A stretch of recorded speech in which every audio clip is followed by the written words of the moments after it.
Hello, Les Williams here. This is Traveller for DND5e players. The goal of our session together is to help experienced players of D&D learn the very basics of Traveller. Both games have their roots in the same primordial soup, if you will, having started in 1974 and 1977 respectively, so it's not surprising that they share a lot of similar features and approaches.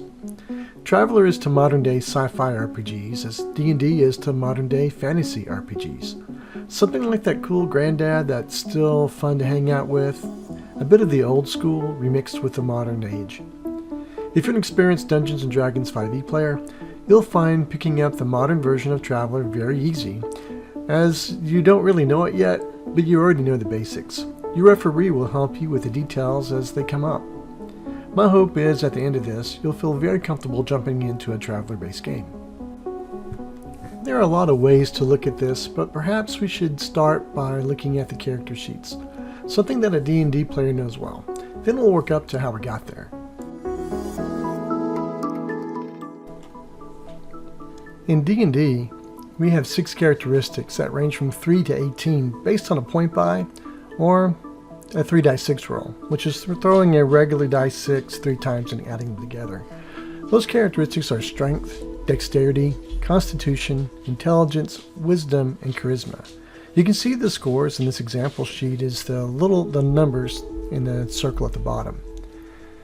Now the dice modifier is the large number that you see there, and it's really for gameplay is the important thing. These will have negative values for low characteristics, 0 for a normal range, and positive values for extremely high scores. In Traveller, we have 6 characteristics as well, that range from 2 to 12 based on a 2 dice 6 roll. Those characteristics are strength, dexterity, endurance, intellect, education, and social, and rarely psi. If these look very familiar to the ones that we know from just a minute ago, then that's because they are. These characteristics will be strung together to form a shorthand called the UPP, or the Universal Persona Profile. In this case, 493C57-0, where C represents the 12. What you see in this character sheet is a dice modifier, or DM, that will be negative values for low characteristics, 0 for the normal range, or positive values for extremely high scores, just like we see in D&D. Also, just like in D&D, we add those DMs when a skill we use is based on that characteristic. Unlike D&D, we have some flexibility on what characteristic goes with the skill based on the circumstance and the narrative.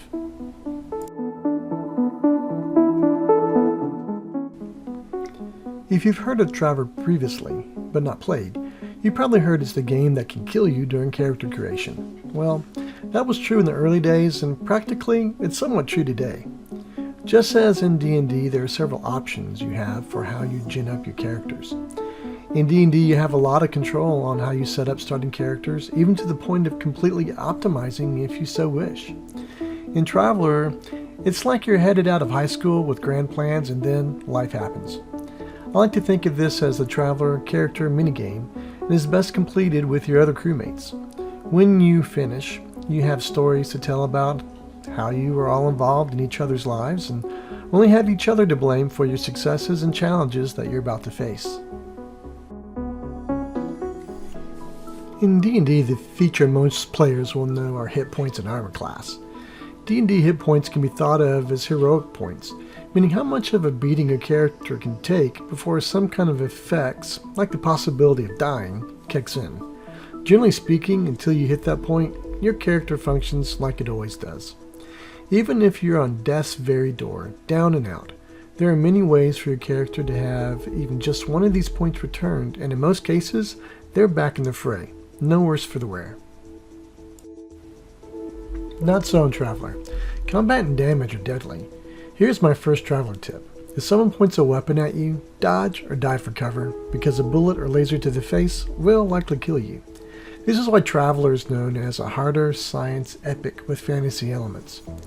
If you want to think hit points, like in D&D, then your strength, dex, and endurance total can be thought of as your hit points. In our example here, that total would be 4 plus 9 plus 3, or 16 hit points. Unlike D&D, This will not change much during the short life of your character. Hey, they were old to start with, so don't feel too bad about it. Travel characters have already led full lives if they survived character generation. When you take damage in Traveller, you're hurt immediately, reducing your endurance score, therefore modifying your endurance damage modifier down.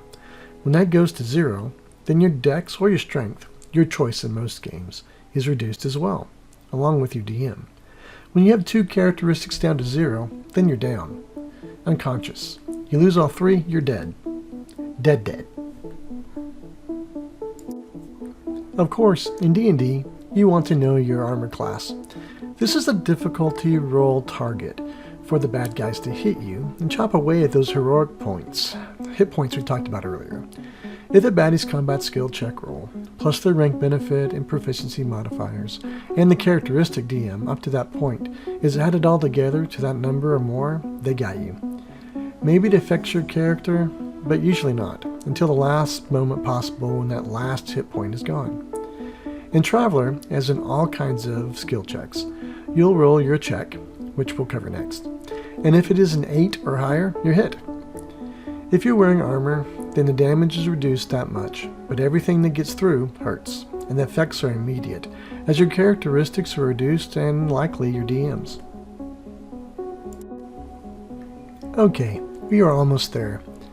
I think the last thing we need to cover in this 5e to Traveller chat are skill checks. We'll lump combat skill checks and all other skill checks into one group as they basically work all the same way.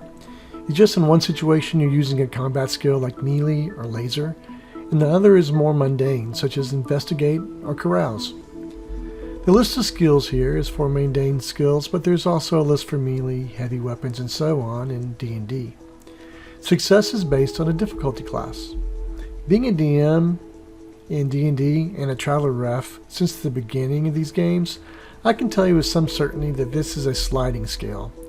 What is medium or average difficulty to a starting character in D&D is much different than in upper levels, as you would expect. Your target number for each creature or character could be different. The calculation of your effectiveness, the success check, is your related DM or ability modifier, your rank in the skill, proficiency modifiers, along with any situational modifiers. In certain situations you might even have an advantage or disadvantage on the check, which you D&D players already know what that means. If the total, when it's all said and done, is equal to or exceeds the difficulty set by your GM, which you may or may not be known, then you're successful. In Traveller, all the skills, including those for combat, are listed in the skills area. There is no proficiency bonus as in D&D because there are levels for characters. Once you have your rank in a skill, it only improves through training or experience. The calculation of your effectiveness, the success check, is your related DM, ability modifier, your rank in the skill, along with any situational modifiers.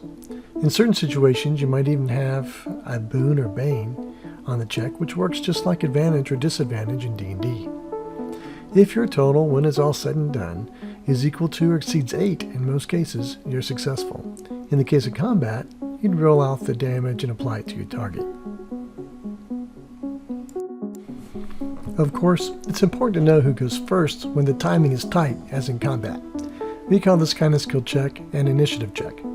In D&D, this is a dexterity check using your dex DM on a d20 roll. In Traveller, all skill checks are 2d6, which we abbreviate 2d since all the dice are 6-sided, but in the case of initiative, you have the option of using the dexterity DM or the intellect DM. In Traveller, you can act faster or act smarter than the bad guys. We're getting close to my 10-minute or less goal for this quick guide to Traveller for 5e D&D players. I hope you find it helpful to give you the confidence in the mechanics so you might try exploring the worlds of Traveller.